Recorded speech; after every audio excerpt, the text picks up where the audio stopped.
Dan untuk mengetahui informasi terkini terkait kasus pencurian organ tubuh jenazah, kita telah terhubung bersama Kasih Humas Polres Hulu Sungai Tengah AKP Subagio. Selamat siang Pak Subagio.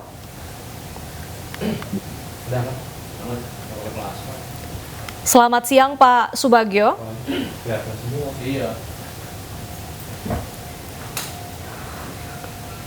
Pak Subagio, apakah boleh di-unmute terlebih dahulu audionya supaya kami bisa mendengar suara Bapak?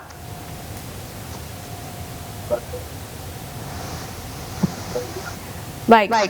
Pak Subagio, apakah bisa mendengar suara saya di studio, Pak? Mbak Deva sudah mendengar kami, baru saja masuk. Nah, kemudian ini gangguan lagi, Mbak. Gangguan lagi untuk... Baik. Bapak bisa dijelaskan bagaimana awal mula kasus ini pertama kali dilaporkan oleh korban? Bagaimana korban ataupun juga pihak keluarga korban ini mengetahui ada anggota tubuh saudaranya yang hilang, Pak?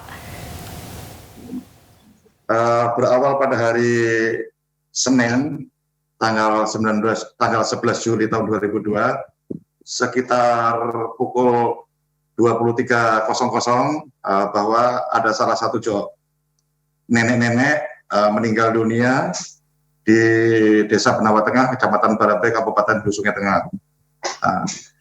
Selanjutnya,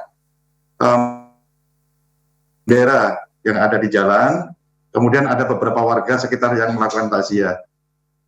Keesokan harinya, datanglah tersangka sekitar pukul 09.00 kita untuk bertakziah, membacakan Yasin di samping jenazah.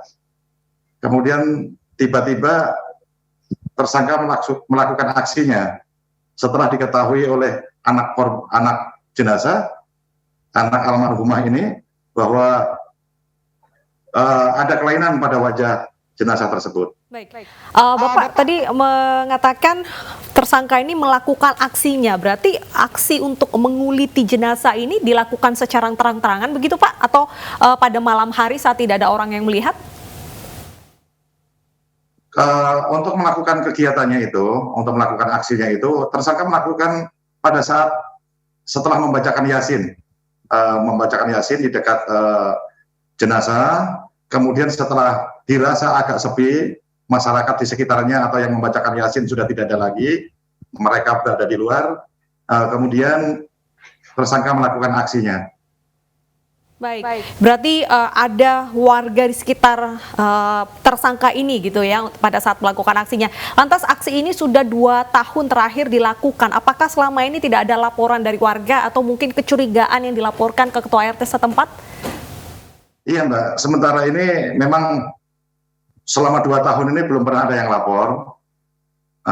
Berawal dari kejadian itulah akhirnya ada yang mencurigai, tetangga sebelahnya memang ada yang meninggal dunia, ada yang mencurigai bahwa jenazah tersebut punya kelainan juga seperti itu. Kemudian dilaporkan ke polisi. Dari hasil penyidikan, tersangka memberikan keterangan bahwa dialah pelakunya.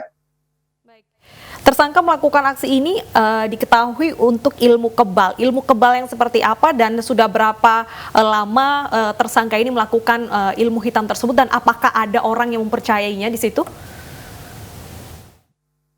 Sejak 2 tahun yang lalu, Bapak ini mungkin, tersangka ini mungkin punya istilahnya punya ilmu tersendiri, yaitu dengan menggunakan kulit jenazah untuk menjadikan dia kebal, dan kemana-mana kulit tersebut dibawa oleh tersangka tersebut.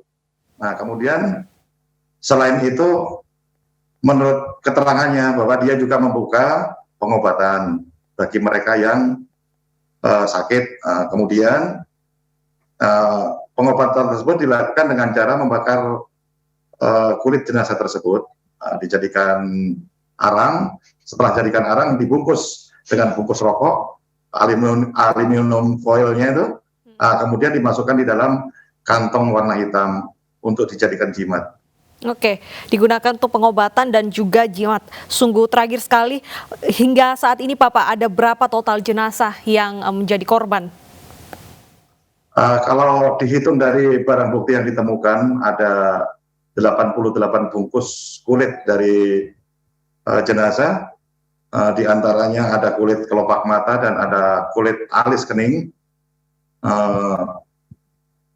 Itu bisa dipastikan bahwa ada kisaran 44 jenazah. Namun demikian hingga sampai saat ini Polres HST membuka peluang bahwa menunggu pelaporan-pelaporan yang baru. Baik, berarti sejauh ini ada 44 dan masih terbuka jika ada laporan terbaru.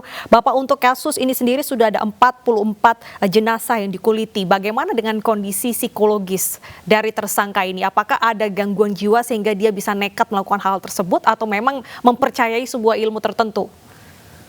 Secara transparan mereka tidak terlihat ada gangguan jiwa. Hanya saja dari penyidik Polres HST ini tetap wajib hukumnya akan melakukan pemeriksaan psikologi bagi tersangka. Nah, tersangka ini sebenarnya lebih punya kecenderungan mempunyai ilmu tertentu yang dilakukan dengan cara-cara seperti itu. Baik, dengan siapa tersangka ini melakukan aksi tersebut? Apakah seorang diri?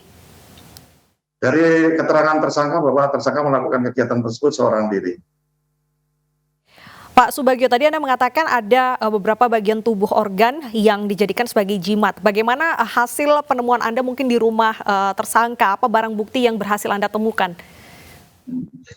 Setelah pihak Polres HST menerima laporan, segera menurunkan piket satuan fungsi, dalam hal ini Reskrim dan beberapa anggota fungsi lainnya menuju ke TKP. Dari TKP kemudian mendapat laporan bahwa pelakunya adalah yang berinisial MS. Kemudian selanjutnya dari Polres langsung mendatangi pihak rumah MS. Nah, kemudian dari hasil penggeledahan ditemukan di dalam tas yang terbuat dari tikar, yang istilah di sini disebut tas purun. Di dalam tas purun ditemukan kantongan plastik yang berisi 88 bungkus kulit. Nah, kemudian di situ juga ada 2 buah pisau silet. Nah, disitulah setelah ditanyakan kepada tersangka, tersangka mengakui dan menjelaskan bahwa benar bahwa silet tersebut digunakan untuk menguliti kulit jenazah. Dan ya, bungkusan aluminium foil rokok tersebut adalah ada kulit-kulit jenazah dari hasil tersangka tersebut. Baik, terima kasih atas informasinya AKP Subagio. Kami menunggu bagaimana informasi terbaru terkait kasus ini.